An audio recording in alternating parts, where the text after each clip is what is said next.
الحمدللہ رب العالمین والعاقبۃ للمتقین والصلاة والسلام علی سید الانبیاء والمرسلین وعلی آلہ وصحبہ اجمعین۔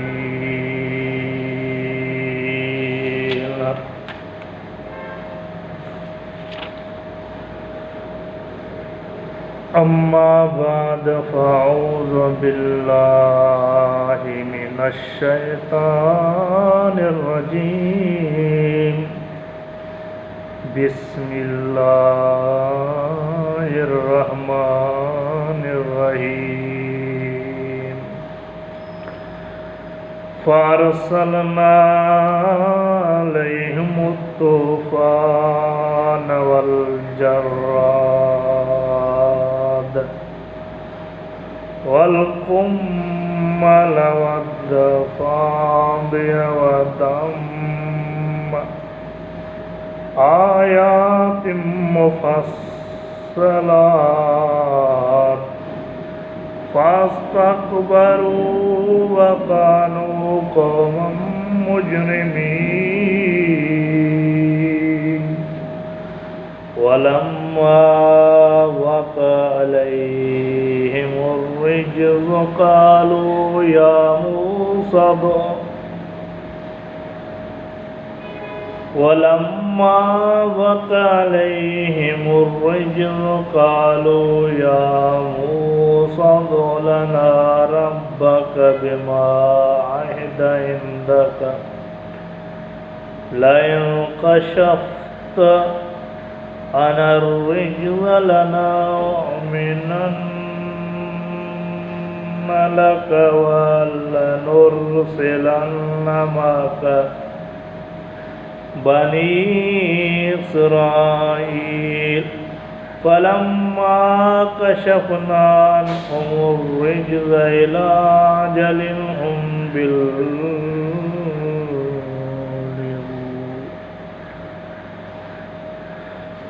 أجل هم بالغوا إذا هم ينكثون۔ فانتقمنا منهم فأغرقناهم باليم بأنهم كذبوا بآياتنا وكانوا عنها غافلين۔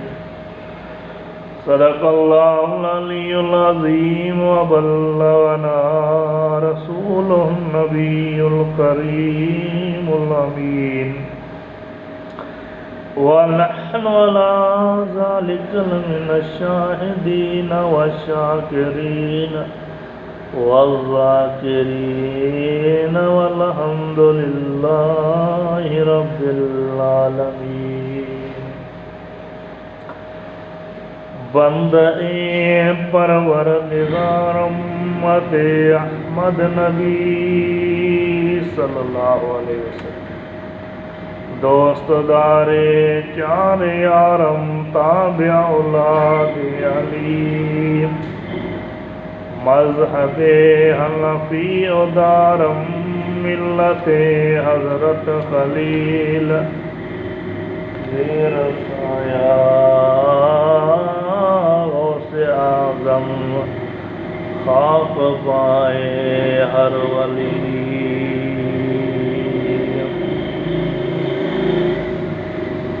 اگر جنت میں جانے کا ارادہ ہو تمامی کا، اگر جنت میں جانے کا ارادہ ہو تمامی کا، تو پہن لو اپنے گلے میں پٹا محمد کی غلامی کا۔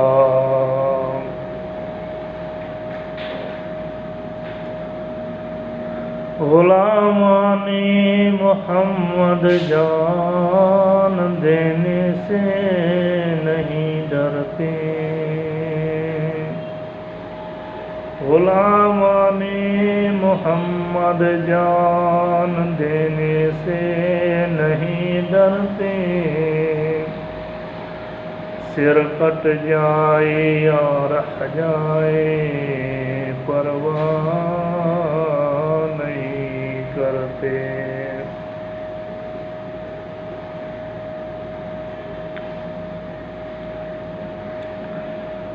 معزز سامعین و ناظرین و حضرات، میں نے اللہ عز و جل کی پاک کلام قرآن مجید فرقان حمید سے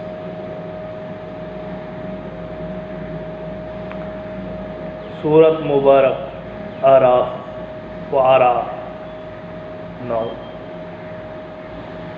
آیت نمبر 130 و 136 تک آپ کے سامنے تلاوت کرو، دعا فرماؤ اللہ عز و جل اس کی صحیح ترجمہ اور صحیح تفسیر بیان کرنے کی توفیق عطا فرمائے، اور ہمیں اور آپ کو یہ سن کر اس پہ عمل کرنے کی توفیق عطا فرمائے۔ تو اس آیت کی ترجمہ سنو، پھر تفسیر۔ اللہ عز و جل اپنے کلام اللہ شریف میں ارشاد فرمایا، فَأَرْسَلْنَا عَلَيْهِمُ الطُّوفَانَ،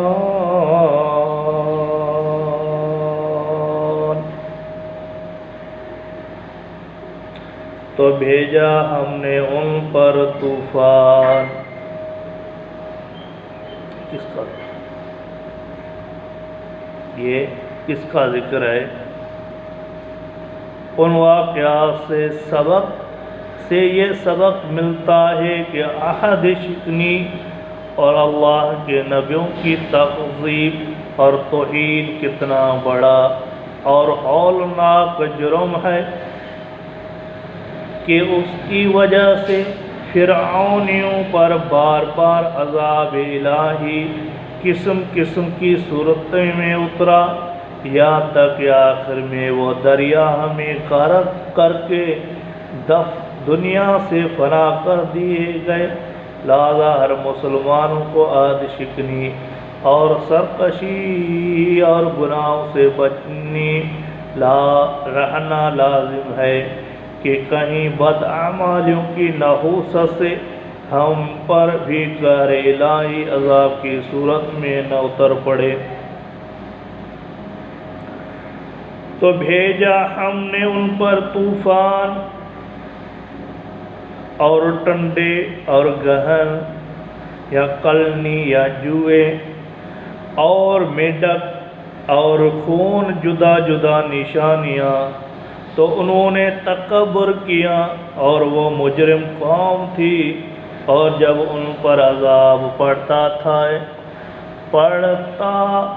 کہتے اے موسیٰ ہمارے لیے اپنے رب سے دعا کرو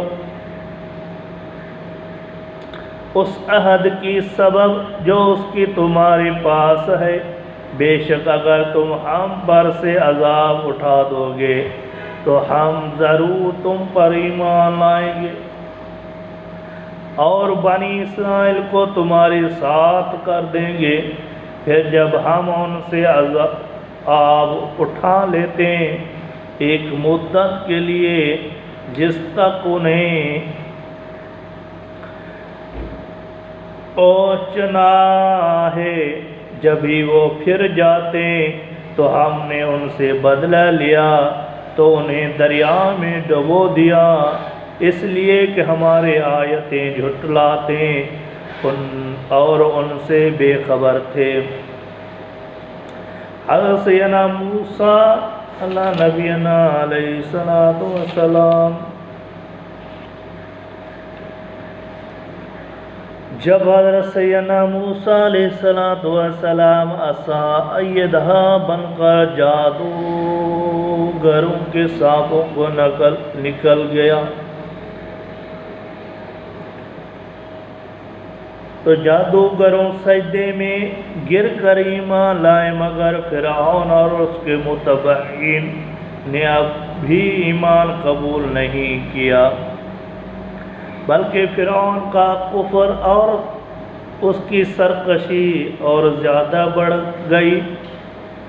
اس نے بنی اسرائیل کی مومنین اور موسیٰ علیہ السلام کی دل آزاری اور ایذا رسانی میں بھرپور کوشش شروع کر دی اور طرح طرح سے ستانا شروع کر دیا۔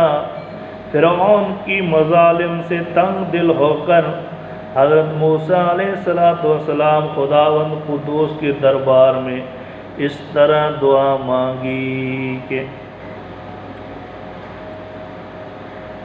اے میرے رب، فرعون زمین میں بہت ہی سرکش ہو گیا ہے اور اس کی قوم نے عہد شکنی کی ہے، لہذا تو نے اسے عذابوں میں گرفتار فرما لے جو ان کے لیے سزاوار ہو، اور میری قوم اور بعد والوں کے لیے عبرت ہو۔ اللہ جل حضرت موسیٰ کی دعا کے بعد اللہ جل نے فرعونیوں پر لگاتار 5 عذاب کو مسلط فرما دیا۔ یا وہ 5 عذاب یہ ہیں: طوفان، ناگہاں ایک ابر آیا اور ہر طرف اندھیرا چھا گیا، پھر انتہائی زوردار بارش ہونے لگی، یہاں تک کہ طوفان آ گیا اور فرعونیوں کے گھروں میں پانی بھر گیا اور وہ اس میں کھڑے رہ گئے اور پانی ان کی گردنوں تک آ گیا، ان میں سے جو بیٹھا وہ ڈوب کر ہلاک ہو گیا، نہ ہل سکتے تھے نہ کوئی کام کر سکتے تھے، ان کی کھیتیاں باغاں طوفان کی دھاروں سے برباد ہو گئی۔ سنچر سے سنچر تک مسلسل 7 روز تک وہ لوگ اس مصیبت میں مبتلا رہے، اور باوجود ایک بنی اسرائیل کے مکانات فرعون کے گھروں سے ملے ہوئے تھے، مگر بنی اسرائیل کے گھروں میں سیلاب کا پانی نہیں آیا۔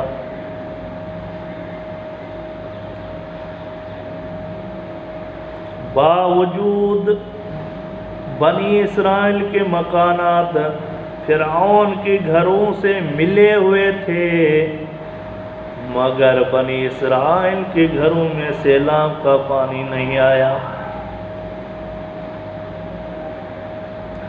اور وہ نہایت ہی امن و چین کے ساتھ اپنے گھروں میں رہتے تھے۔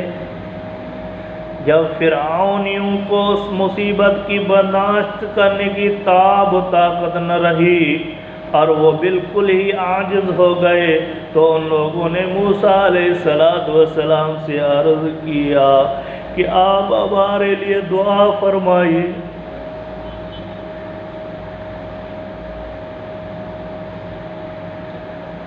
حضرت موسیٰ علیہ السلام عرض کیا، آپ ہمارے لیے دعا فرمائیے کہ یہ مصیبت ٹل جائے تو حبیبہ لائیں گے اور بنی اسرائیل کو آپ کے پاس بھیج دیں گے۔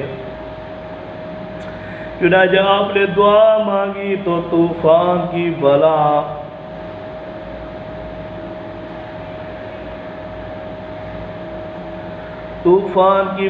ٹل گئی اور زمین میں ایسی سرسبزی اور شادابی نمودار ہوئی کہ اس سے پہلے کبھی بھی دیکھنے میں نہ آئی تھی۔ کھیتیاں بہت شاندار ہوئیں اور گلوں میں اور پھلوں کی پیداوار بے شمار ہوئی۔ یہ دیکھ کر فرعون کہنے لگے کہ یہ طوفان کا پانی تو ہمارے لیے بہت بڑی نعمت کا سامان تھا۔ پھر وہ اپنے عہد سے پھر گئے اور ایمان نہیں لائے، اور پھر سرکشی اور ظلم اور عصیان کی گرم بازاری شروع کر دی۔ ٹنڈیاں دوسرا عذاب۔ ایک ماہ تک تو فرعونی نیائے دافعیت سے رہے، لیکن جب ان کا کفر و تکبر اور ظلم ستم پھر بڑھنے لگا تو اللہ جل نے اپنے قہر عذاب کی ٹنڈیوں کو شکل میں بھیج دیا۔ چاروں طرف سے ٹنڈیوں کا جھنڈ آ گئے جو ان کی کھیتیوں اور باغوں کو یہاں تک کہ ان کی مکانوں کی لکڑیاں تک کو کھا گئے، اور فرعونیوں کے گھروں میں یہ ٹنڈیاں پھر بھر گئی جس سے ان کا سانس لینا مشکل ہو گیا۔ مگر بنی اسرائیل کی مومنین کے کھیت اور باغ مکانات اور ان ٹنڈیوں کی یلغار سے بالکل محفوظ رہیں۔ یہ دیکھ کر فرعون کو بڑی عبرت ہوئی، اور آخر اس عذاب سے تنگ آ کر پھر موسیٰ علیہ السلام کی آگے عہد کیا کہ آپ اس عذاب کی دفع ہونے کے لیے دعا فرما دیں تو ہم لوگ ضرور ایمان لے آئیں گے اور بنی اسرائیل پر کوئی ظلم و ستم نہ کریں گے۔ چنانچہ آپ نے دعا سے 7ویں دن یہ عذاب ہی ٹل گیا، اور یہ لوگ پھر ایک ماہ تک نہایت ہی آرام و راحت میں رہے، لیکن پھر عہد شکنی کی اور ایمان نہیں لائے، اور ان لوگوں کے کفر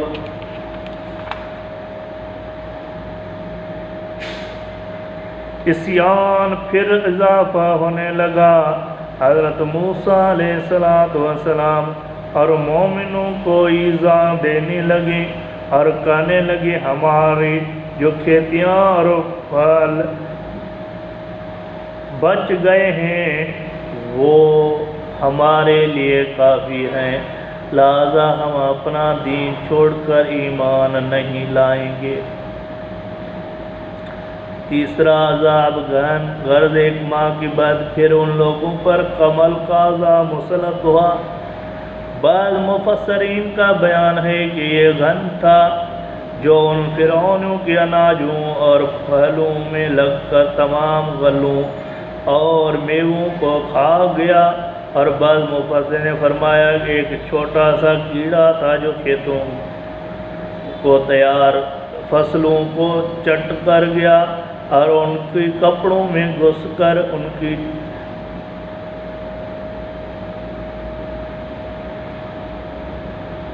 یقین